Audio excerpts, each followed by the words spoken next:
I'll go immediately to my second slide and say that by background I'm a technical guy. I started out in physics, and my career over the last 15 years has taken me into the world of technology policy. And I see energy policy in relatively conventional terms of this triangle of issues.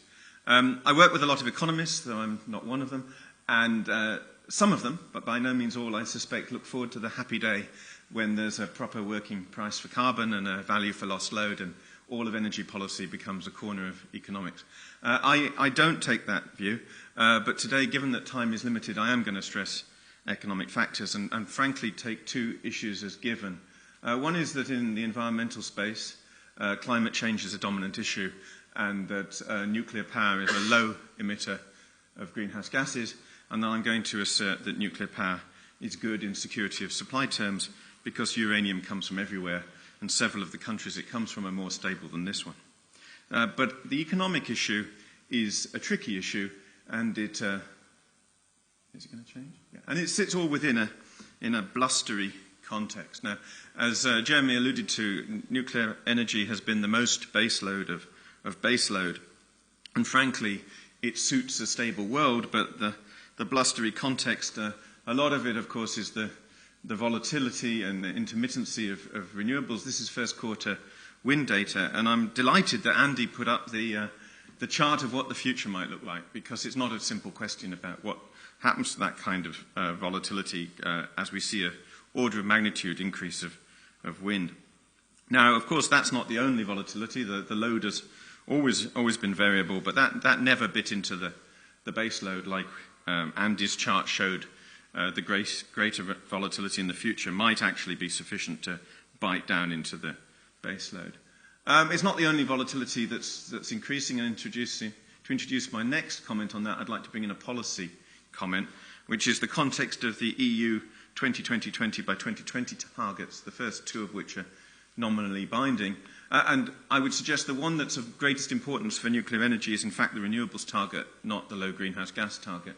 And I would say that there's a tension between those top two targets. The renewables target originally coming out of DG TREN in the Commission, and the greenhouse gas emissions target coming out of DG Environment, as they then were. And frankly, there's this tension, because the renewables target, simply put, is to be built at any price, whereas the greenhouse gas emissions target sits around the EU ETS framework, a traded permit approach. And frankly, to my impression, this renewables target is crashing the price for carbon, and therefore reducing one of the key incentives for other low-carbon generation sources. So this is just the point about a very low carbon price and a volatile carbon price, neither of which is helpful when planning nuclear, which, as I say, likes stability.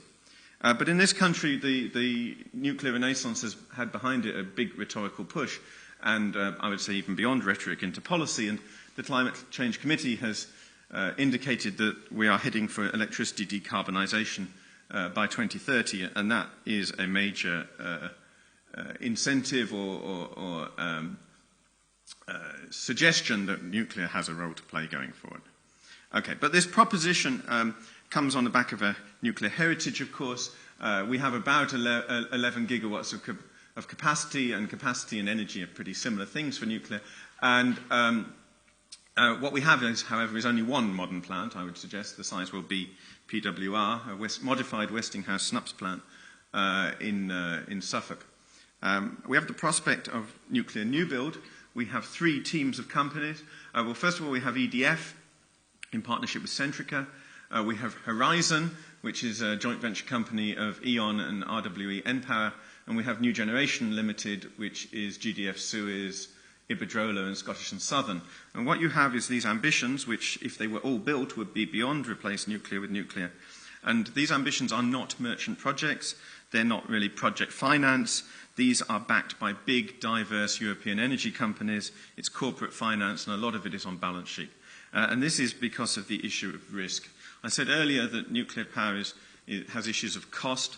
I take the view that nuclear energy is a relatively high-cost source of electricity generation, and it looks doable when everything else, particularly gas, is looking very expensive. But the issue of risk is a key problem. Okay, so let's imagine that we did try to attempt some kind of merchant nuclear project. Well, what is the proposition there? Well, 2/3 of the lifetime levelized cost of our electricity is going to be around the capital investment. Only 20% of operations and maintenance, and frankly, we have to pay that even when we're not generating. And only 14% is the fuel. Within that, actually, only 1/3 of that number, so 5% of total, is the raw uranium yellow cake, let's say the equivalent of crude oil. The rest is stuff that's held within our economy, actually, as high value-added processes. But as it's important that the government does not build power stations, especially nuclear power stations. And so the investors have to take on the risk. And look, it's all up front. Nuclear power is a 90-year proposition, 5 years of pushing paper, 5 very scary years of concrete and steel, 60 years of happy operations, and 20 years of decommissioning. So far in the future that any discount rate, we could ignore it. 9.5 years in, we're $4 billion in the hole, and we don't yet have an asset. And if the project goes wrong, the investors take the risk. That's completely different from natural gas, where we're in a stable spark spread, so much of the risk is passed to consumers. Okay, so the costs and the risks, there they are. The high costs of capital, that's a big problem for nuclear. The engineers were wrong when they said they could build it in 4 years, and we're 5.5 years in and we don't have a revenue stream. When we get there, electricity prices aren't as high as we hoped. Somebody changes the rules on us during the process, or there's an election that changes the context, or the carbon price is lower than we hoped, part of the electricity price, and when it's finally built, it doesn't work very well. These are the risks the investors face, and 4 of them, as I stress, hit us before we got a revenue stream. Why is this technology baseload? Some plants, historically, it was for technical reasons, but for modern plants, don't take the view it's intrinsically a technical reason. Here's some data from Sizewell B. It shows automatic frequency response operation. The plant adjusted its load to meet need. Here's some German data. The nuclear data is a black line. The wind data is a red line.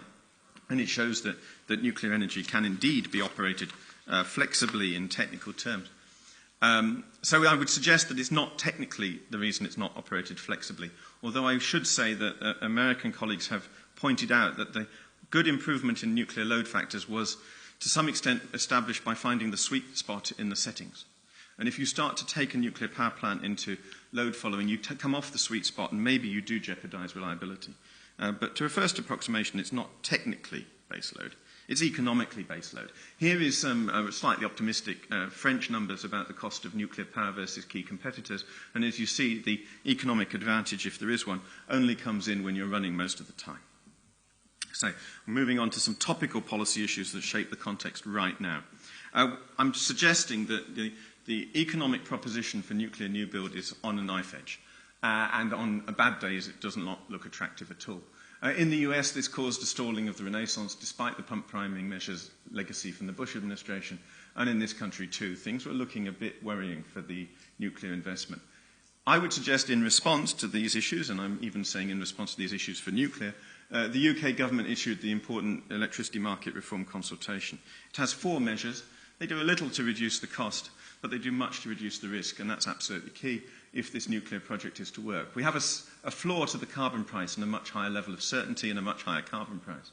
We have this important potential for a feed-in tariff for which nuclear would be eligible. Capacity payments don't relate much to nuclear. And the emission performance standard is, I think, very, very interesting, but I don't have time to go into it. The other thing that's interesting is that Chris Huhne last October clarified the government's policy on no subsidy for nuclear. And you can read the special words there. But my view is it wasn't clarified, it was redefined. They would say clarified, but I actually think redefined. So it's basically now no special subsidy for nuclear. So if some other low-carbon source can have a subsidy, well, so can nuclear. And this is my last slide. I'm very happy to take questions on Fukushima. I think it's hugely important. And I would suggest, however, that the thing that causes me most concern was this horrendous natural disaster. It's easy to forget, 27,000 people killed and the economic impact of that. It has had policy consequences, and I think China is particularly interesting. Japan is interesting. Of course, in Europe, we're focused on Italy and Germany. And I'll close with this comment that you might want me to follow up under Q&A. Despite the severity of the accident, there are perhaps reasons to believe its impact on the nuclear industry will not be as severe as that which occurred at TMI or Chernobyl in years gone by. But I'll leave that hanging, and I think that is my last slide. Thanks very much.